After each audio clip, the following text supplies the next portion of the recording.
बिस्मिल्लाहिर्रहमानिर्रहीम। अस्सलाम वालेकुम।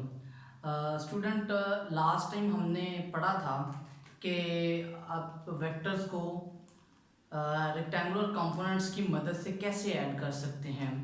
बहुत सिंपल कॉन्सेप्ट था। आपने वेक्टर्स को ऐड किया और आपने उनके रेक्टेंगुलर कंपोनेंट्स की मदद से आपने वहाँ से रिजल्टेंट वेक्टर्स के कंपोनेंट्स निकाल लिए थे, एक्स कंपोनेंट भी और वाई कंपोनेंट भी। स्टूडेंट, आज का जो हमारा आर्टिकल है वो ये है कि अगर आपका वेक्टर जो है वो डिफरेंट क्वाड्रेंट्स में हो तो उसके कंपोनेंट्स पे क्या इफेक्ट होता है और उसकी डायरेक्शन आप कैसे मेजर कर सकते हैं।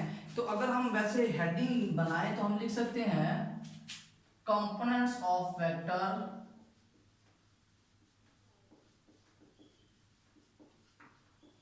इन डिफरेंट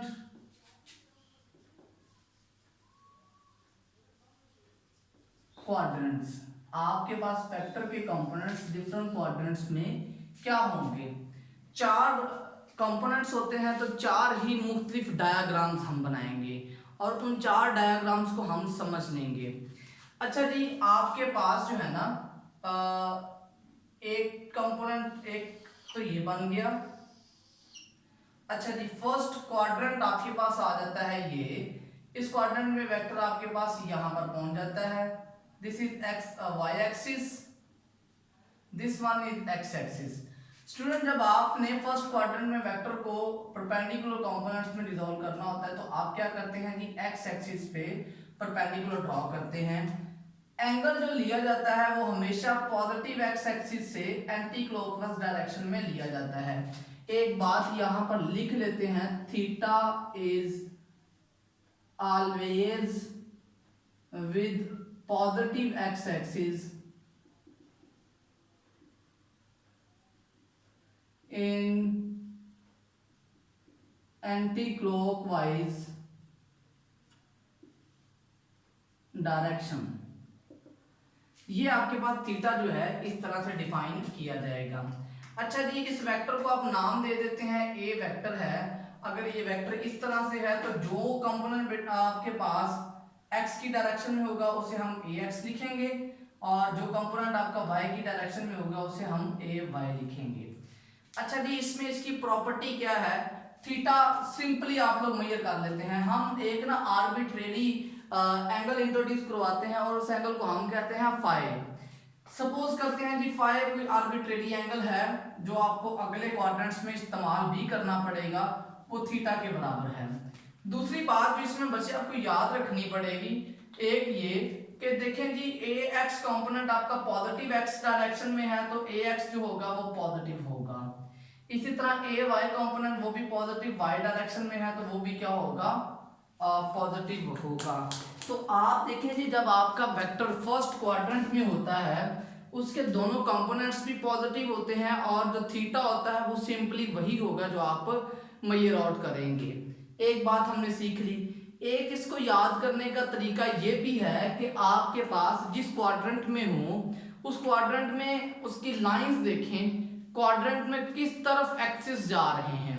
जिस तरफ एक्सिस जा रहे होंगे, जो डायरेक्शन उन एक्सिस की होगी वही डायरेक्शन या वही आपके पास उसके साइन बनेंगे उसके कंपोनेंट्स के भी। आगे देखते हैं जी, नंबर ये केस 1 था। केस 2 आपके पास आ जाता है जी, आपका थीटा वेक्टर जो है वो सेकंड क्वाड्रेंट में है।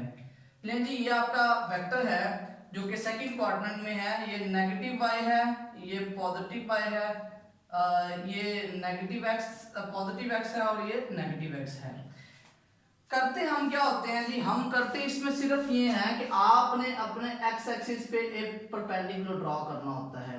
ले जी, हमने एक्स एक्सिस पे परपेंडिकुलर ड्रॉ कर दिया है। थोड़ा सा डॉट कर देते हैं इसको जी। अब ये आपके पास एंगल आ गया जी फाई। मैं थीटा नहीं लिख रहा क्योंकि थीटा की प्रॉपर्टी को ये फुलफिल नहीं कर रहा। थीटा की प्रॉपर्टी क्या है, पॉजिटिव एक्स एक्सिस से हो और दूसरा एंटी क्लॉकवाइज हो। यहाँ जो फाई एंगल है वो किसके साथ है जी, वो नेगेटिव एक्स एक्सिस के साथ है और दूसरा क्लॉकवाइज डायरेक्शन में भी है। अच्छा जी, अगेन वेक्टर को नाम दे देते हैं। वेक्टर ए है तो इसका ये कंपोनेंट ए वाई आ गया, ये कंपोनेंट ए एक्स आ गया। बहुत क्लियर नजर आ रहा है कि इसका x component negative x axis की तरफ है तो आप लिखेंगे वो नेगेटिव होगा, ठीक है। सेकंड, इसका y कंपोनेंट चूंकि पॉजिटिव y डायरेक्शन में है तो वो पॉजिटिव होगा। सिर्फ ये देख लें कि किस लाइन के किस एक्सिस की लाइन में जाता है। ये पॉजिटिव y वाली लाइन में जा रहा है तो पॉजिटिव लिखा, ये नेगेटिव x वाली जा रहा था तो नेगेटिव x लिख दिया। अच्छा जी, ये तो फाई था, हमने कहा था कि हमें फाई नहीं बल्कि हमें एंगल थीटा चाहिए, तो थीटा आता है पॉजिटिव x एक्सिस के साथ एंटी क्लॉकवाइज डायरेक्शन में। अच्छा जी, थीटा आपके पास ये है, इसे मेजर कैसे करें? बहुत सिंपल सी बात है, ये दोनों एंगल थीटा प्लस फाई ये दोनों मिलकर 180 डिग्री बनाते हैं एक लाइन पे कंप्लीट एंगल। आपने यहाँ से फाई निकालना है या थीटा अगर निकालना है तो आ जाएगा 180 माइनस फाई, क्योंकि जब आप कैलकुलेशन परफॉर्म करेंगे तो आपको ये एंगल मिलेगा, थीटा एंगल नहीं मिलेगा। लेकिन हमारी डिमांड होती है कि हमने थीटा मेजर करना है जिसकी प्रॉपर्टीज ये लिखी हुई है। अच्छा जी, केस नंबर 3 की तरफ चलते हैं। केस नंबर 3 में ये कहता है कि अगर आपका जो वेक्टर है वो हो थर्ड क्वाड्रेंट में, तो थर्ड क्वाड्रेंट में क्या होगा कि वो देखते हैं। यहां पर आपका वेक्टर थर्ड क्वाड्रेंट में है, या ये आ जाएगा दिस इज नेगेटिव x, ये आपके पास पॉजिटिव y, पॉजिटिव x और नेगेटिव y। स्टूडेंट बात फिर वही है कि आपने ड्रॉ करना है x एक्सिस पे परपेंडिकुलर, ये ड्रॉ कर दिया। ये आपके पास आ गया, अगर वेक्टर a है तो ax और ये आ गया ay। बहुत क्लियर नजर आ रहा है जी, ax भी नेगेटिव x की डायरेक्शन में जा रहा है तो ax आपका होगा नेगेटिव, ay भी नेगेटिव y की डायरेक्शन में जा रहा है तो ay भी हो गया आपका नेगेटिव। अब अगर एंगल की बात करते हैं तो स्टूडेंट एंगल आपका ये आता है, दिस इज फाई। अच्छा जी, ये फाई आपके पास एंटी क्लॉकवाइज डायरेक्शन में तो है लेकिन नेगेटिव x एक्सिस के साथ है, तो हमारा कंसेप्ट क्या है कि पॉजिटिव x एक्सिस के साथ हो और एंटी क्लॉकवाइज डायरेक्शन में हो। अच्छा जी, अब आपने एंगल थीटा निकालना है तो थीटा बचे आपके पास ये आएगा, दिस इज होल थीटा। अच्छा जी, हमें पता है कि लाइन पे जो कंप्लीट एंगल होता है वो 180 डिग्री होता है। ये ऊपर जो एंगल इतना मैंने रेड किया है ये 180 है, इस 180 में अगर फाई ऐड करूंगा तो टोटल थीटा की वैल्यू आ गई, ठीक हो गया जी। इस 180 में ये जो ऊपर ब्लैक लाइन बनी है, ब्लैक कर्व बनाया है डोम, ये 180 है, इसमें इतना था फाई वाला हिस्सा ऐड करेंगे तो क्या बन जाएगा, थीटा बन जाएगा। तो आपने थर्ड क्वाड्रेंट में भी सीख लिया कि किस तरह से थीटा की वैल्यू मेजर करते हैं। और उसके बाद बेटा आपके पास आ जाता है fourth quadrant, this is y axis, this is negative x axis, this is positive x axis and this one is negative y axis. आपके पास ये वेक्टर है, this is in quadrant number 4, ठीक है, ये ओरिजिन है। आप यूं समझ लें कि हम ओरिजिन को जरा अपनी मर्जी से बाकी की टर्म्स छोटी कर रहे हैं। तो स्टूडेंट अगर आप इसे परपेंडिकुलर कंपोनेंट्स में रिजॉल्व करेंगे तो x के ऊपर आपने ड्रॉ किया जी परपेंडिकुलर, और परपेंडिकुलर ड्रॉ करने के बाद ये आपके पास आ जाएगा जी एंगल फाई, आर्बिट्रेरी एंगल। अगर ये वेक्टर a है तो ये आ जाएगा ax और ये आ जाएगा जी ay, ठीक हो गया जी। अब x चूंकि पॉजिटिव x डायरेक्शन में है तो पॉजिटिव आ गया, y नेगेटिव y डायरेक्शन में है तो नेगेटिव आ गया। अच्छा जी, अब बात करते हैं एंगल थीटा की। ये ब्लू वाला जो एंगल है ये आपकी कंडीशन को फुलफिल कर रहा है जो कि anti clockwise with positive x axis के साथ है, तो ये आपके पास थीटा आ गया। अच्छा जी, अगर हम बात करते हैं कंप्लीट साइकिल की तो हमें पता है थीटा प्लस फाई एक कंप्लीट साइकिल मुकम्मल करते हैं जो कि 360 के बराबर होता है। कंप्लीट एंगल आपके पास 360 डिग्री के बराबर होगा।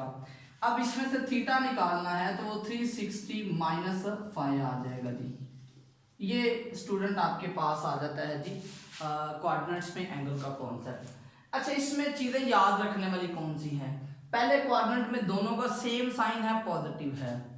तीसरे क्वाड्रेंट में दोनों का सेम साइन है और वो नेगेटिव है। दूसरे और चौथे में दोनों क्वाड्रेंट्स में, दूसरे और चौथे में दोनों कंपोनेंट्स के ऑपोजिट साइन हैं। यहाँ पर x नेगेटिव है तो y पॉजिटिव है, इधर आपके पास x पॉजिटिव है तो y नेगेटिव है। इन दूसरे दो क्वाड्रेंट्स में ऑपोजिट साइंस होते हैं। तो स्टूडेंट ये हमारा आज का एक आर्टिकल था जो कि वेक्टर्स की फॉर्म में एक बेसिक्स प्रोवाइड करता है। तो उम्मीद है आपने इस आर्टिकल को मुकम्मल सुना है, समझा है, और इसमें से जो पॉइंट्स आपको समझ नहीं आए होंगे वो आपने पूछने भी हैं। अपना बहुत ज़्यादा ख्याल रखिएगा जी। अल्लाह हाफिज़।